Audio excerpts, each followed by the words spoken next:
أشرقت نفسي بنور من فؤادي. بسم اللہ الرحمن الرحیم. الحمد للہ وحدہ والصلاة والسلام علی من لا نبی بعدہ.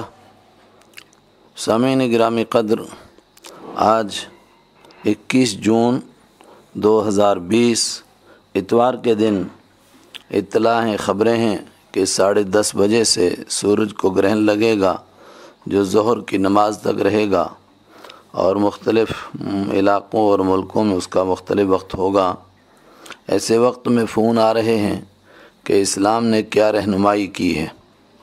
حضرت رحمت عالم صلی اللہ علیہ وسلم کے زمانہ میں مشہور روایت کے مطابق سن 10 ہجری میں سورج کو گرہن لگا، اور اتفاق کی بات تھی کہ اسی دن رسول اکرم صلی اللہ علیہ وسلم کے دودھ پیتے صاحبزادے جن کی عمر 1.5 سال بیان کی گئی، حضرت ابراہیم رضی اللہ تعالی عنہ کا انتقال ہو گیا.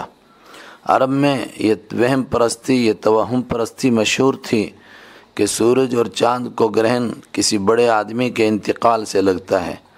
آپ صلی اللہ علیہ وسلم نے ایسے موقع پر صحابہ کرام کو جمع فرمایا اور سب سے پہلے یہ بات ارشاد فرمائی: ان الشمس والقمر آیتان من آیات اللہ لا ينخسفان لموت احد ولا لحیاته فاذا رأيتم ذلك فادعوا الله وکبروا وصلوا وتصدقوا. آپ نے فرمایا، لوگو، سورج اور چاند اللہ کی قدرت کی نشانیوں میں سے ایک نشانی ہیں. یہ کسی کے مرنے کی وجہ سے یا کسی کے جینے کی وجہ سے ان کو گرہن نہیں لگتا ہے. یہ تو اللہ کا بندہ ہوا قدرت کا نظام ہے، اس کے مطابق اس کو گرہن لگتا ہے. اور اب جب انسان اپنے تجربات کی روشنی میں کافی آگے بڑھا، اس نے ترقی کی، تو وہ بھی سمجھ گیا کہ یہ تو ایک خاص بندہ ہوا نظام ہے، اس سے لمحہ بھر آگے پیچھے نہیں ہو سکتا ہے. اللہ نے جو نظام باندھا ہے اس کے مطابق ہی سورج اور چاند کو گرہن لگتا ہے. لیکن ایسے وقت میں کیا کرنا چاہیے انسان کو؟ آپ نے فرمایا، جب تم اس کو دیکھو فادعوا اللہ، تو اللہ تعالیٰ کی یہ قدرت کی عظیم الشان نشانیاں ہیں. اس موقع پر اللہ سے دعائیں کرو، چونکہ اسی طرح وہ آخری دن ہوگا کائنات کا جب یہ ساری کائنات ختم ہو جائے گی.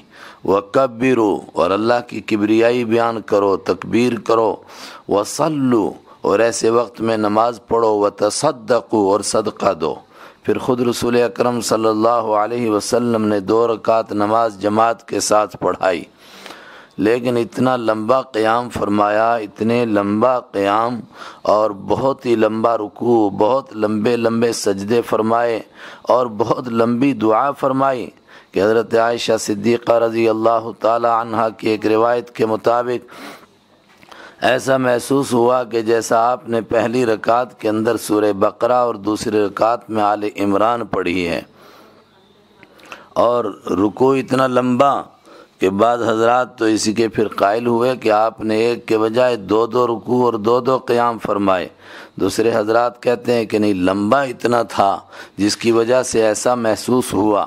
حضرت جابر رضی اللہ تعالیٰ عنہ فرماتے ہیں کہ اس نماز میں کچھ لوگ کھڑے نہ رہ سکے، گر پڑے، اور بعض روایات میں ہے کہ بعض حضرات تو بے ہوش ہو کر کے گر پڑے، اور بعض لوگوں پر کے سروں پر پانی ڈالنا پڑا. اتنی لمبی نماز آپ نے پڑھائی. تو اس موقع کے اوپر میری اور آپ کی زندگی میں سورج کو گرہن لگا ہے. شاید دوسری بار ہم کو اس سنت پر عمل کرنے کا موقع ملے نہ ملے، اس لیے میری گزارش ہے جہاں تک میری آواز پہنچے آپ دوسروں کو پہنچائیں. جماعت کے ساتھ 2 رکعت نماز پڑھیں جس میں امام صاحب بہت لمبی قرات کریں اور لمبا رکوع اور لمبے سجدے کریں. یعنی اصل طریقہ تو اس کا وہ ہے کہ جب سے گرہن شروع ہوئے تب سے لے کر کے اس کے ختم ہونے تک. لیکن چونکہ بیچ میں مکروہ وقت بھی ہے سورج کے بالکل سر پہ آنے کا، تو تقریباً آپ اگر 10:30 بجے یا 11 بجے شروع کرتے ہیں تو 12:30 بجے 12:25 تک مکروہ وقت کے شروع ہونے تک آپ اس نماز کو مکمل کریں، اور پھر بہت کثرت کے ساتھ ملت کے لیے، اپنے لیے اور پورے عالم کے لیے، اور جن حالات سے پورا عالم اس وقت میں جھوج رہا ہے اس کے لیے دعائیں کریں اور سچے دل سے توبہ کریں۔ اللہ تعالیٰ مجھے بھی اور آپ کو بھی توفیق عطا فرمائے۔ علماء کرام اچھی طرح اس سے واقف ہیں، یہ تو بہت مشہور روایت ہے، 20 صحابہ کرام نے آپ سے اس نماز کے مختصر یا مفصل طریقے کو بیان کیا ہے، اور میں نے جو بات عرض کی ہے یہ بخاری اور مسلم دونوں میں ہے، تو اس لیے آپ اپنے قریب کے علماء سے اگر ترتیب سمجھ میں نہ آئے تو پوچھ لیجئے گا۔ 2 رکعت نماز پڑھنی ہے، بس صرف یہ ہے کہ بہت لمبی قرات اور لمبی دعائیں اور لمبا ذکر، لمبی تسبیح اور استغفار کریں۔ اللہ مجھے بھی اور آپ کو بھی توفیق عطا فرمائے۔